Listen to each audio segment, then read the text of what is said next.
Pleiadian Teachings Part 6. Part of the initiation of consciousness is to move through toxicity, and your physical body needs to go through more preparation and purification of what would be called intent and courage. When you dwell in fear, you dispel all. You dispel your own power. So, in order to meet something that is very unfamiliar to your logical mind, you must maintain clarity of intent and a tremendous sense of courage, safety, and nonchalance. Everything that keeps you from achieving something is simply an idea. Over the next 20 years, the period everyone is buying the big tickets for, front row seats here in Hearst Amphitheater, many changes will take place. Do you remember going to a carnival when you were a child and going on those big rides for the first time? Did you beg your mother and father or your big brother or sister to take you on the rides that seemed adventurous and so gigantic? Earth is going to seem like a huge carnival. You are all going to get on some big rides that you cannot conceive of, so you have some clearing and intending to do. The large majority of you will do just fine.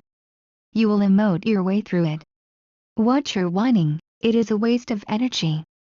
Accept all that you create and know that there is opportunity in all things.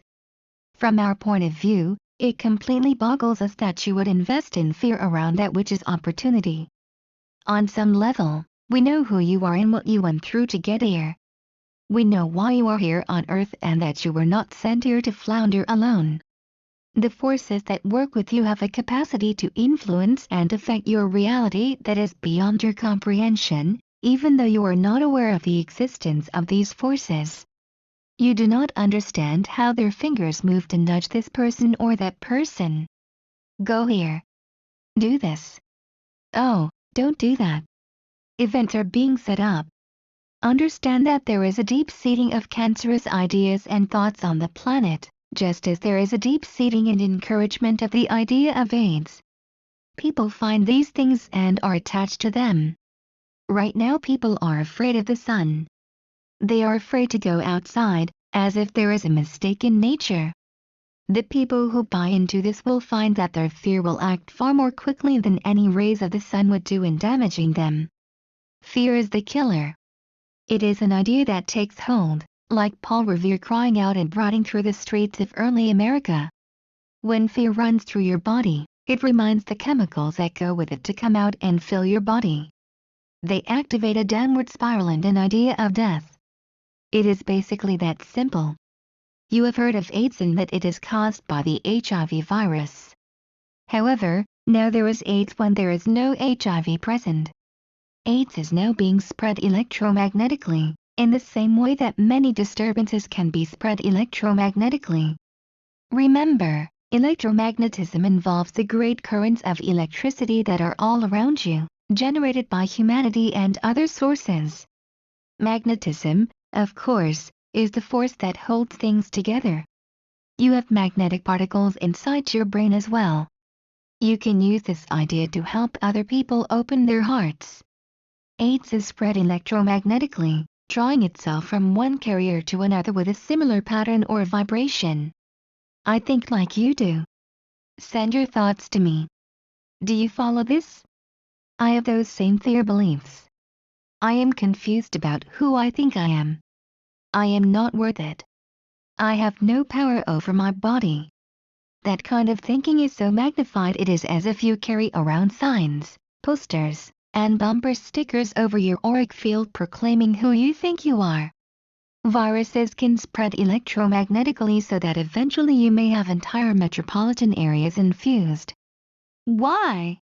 You are drawn to live in a certain town or place because of the karma and vibration of the rest of the people.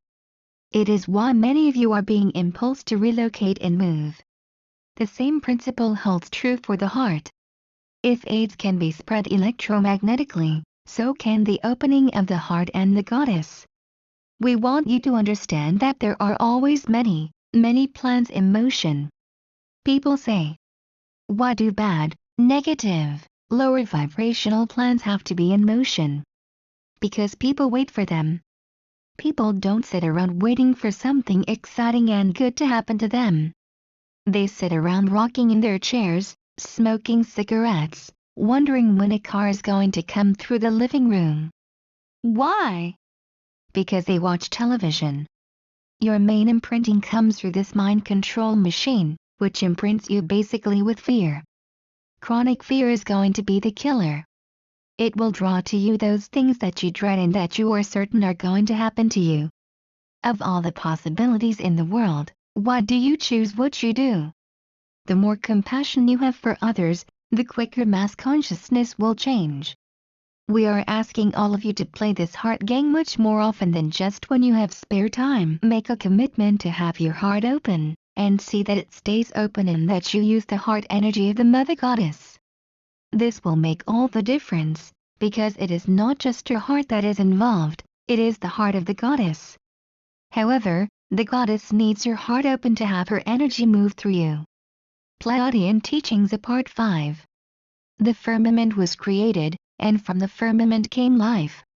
This is one of the principles through which you were constructed. We want you to understand that there are many ways to construct humans. You have heard stories that you are made up of dust and clay. Some of these stories are not true. They are told to keep you away from the truth. It makes more sense too that you are closer to the solid elements than those of water. Remember, we said that very often things are switched around so that you do not discover the truth of your identity. Your hypothalamus can be thought of as the gatekeeper between your physical body and your outer chakras. Its time has not yet come. In your present stage of evolution, you cannot comprehend its function. Yes, it does regulate body temperature and the flow of water, and water is the essence of your life. We always encourage you to be around water, to be in water, and to use water because water enhances the function of your hypothalamus gland. It keeps it lukewarm for when it needs to get heated up. The time will come to further explore the hypothalamus. There are ways through craniosacral adjustment to stimulate the hypothalamus. These will be discovered and shared when people have raised their consciousness to the degree that they are prepared for the great sunburst of energy that will come from this gland. Until that time, the information would be dangerous. People sometimes cannot moderate themselves, and they think they must drink the elixir of all experience without making the necessary preparations of consciousness. You will never be the same once your hypothalamus secretions start. Have you ever ingested a psychedelic? How would you like to live, balancing that reality, 24 hours a day? It wouldn't work. It would be entirely too confusing. It is fine for what is called a trip. It is fine for a journey into learning, into the shamanic, mysterious, living library realms. However, it certainly is not something you want to have for breakfast every day. The rest of the nervous system is not in sync with that awareness. When you take what is called a trip, it is exactly that, like going to the country or to the shore for the weekend. You go, you experience it, and then you come back and contemplate it. Your hypothalamus is going to move you to a new shoreline of your being, a new domain that will be chemically induced. This is what the endocrine system does. It introduces various chemicals into your body without you taking anything, without you ingesting any substances at all. The chemicals will simply begin to secrete themselves and influence the very way that you perceive and interpret reality, and you will change everything so that you will be happy to dwell there. You will not want to dwell in the old place. It will be as if you moved to a new land, or as if you moved to a new planet without leaving Earth. It will be a splitting of your world. Earth and Earth's reality in the living library will change before your eyes because the chemicals that will be secreted from the hypothalamus will give you a new interpretation of reality. This you are not prepared for yet, not anywhere near it. First, you must convince yourself that you are loved and that you are the source of your love. You must maintain a consistent feeling of this before you can begin the subtle changes in your endocrine system that will prepare you for the awakening of your hypothalamus. If all things take place collectively, when can the family of light look forward to the awakening of the hypothalamus? We suggest that this will happen in increments between 1999 and 2009, a 10-year period. With all the fuss about a healthcare system in your United States, we remind you that health is free. The true cost of healthcare is a few moments of your time to develop the right attitude about your body. You create your health or your disease, and you don't need anyone to tell you whether you are healthy. First of all, when you are in touch with your body, when you take a shower or wash, you can feel and know your level of well-being. You know if you are in a state of health or not. You may choose to worry and distrust your body. If you worry about your health, then you will create something. Your body follows the images you instigate. If you invest in worry about what you might catch, or how cancer might be growing, or whether you have AIDS, or diphtheria, or tuberculosis, or whatever you wish to worry about, the probabilities are that if you don't already have something, you will create it and go from there. If you know you are healthy, you are. It is quite simple. Fear is the killer. We remind you that your power ends where your fear begins. If you fear something, it is as if you put a sign up over your head and say, "Welcome. I am waiting for you."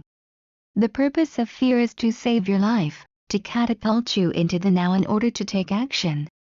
Often it serves to direct you away from that which is dangerous and toward the very essence of your vital being.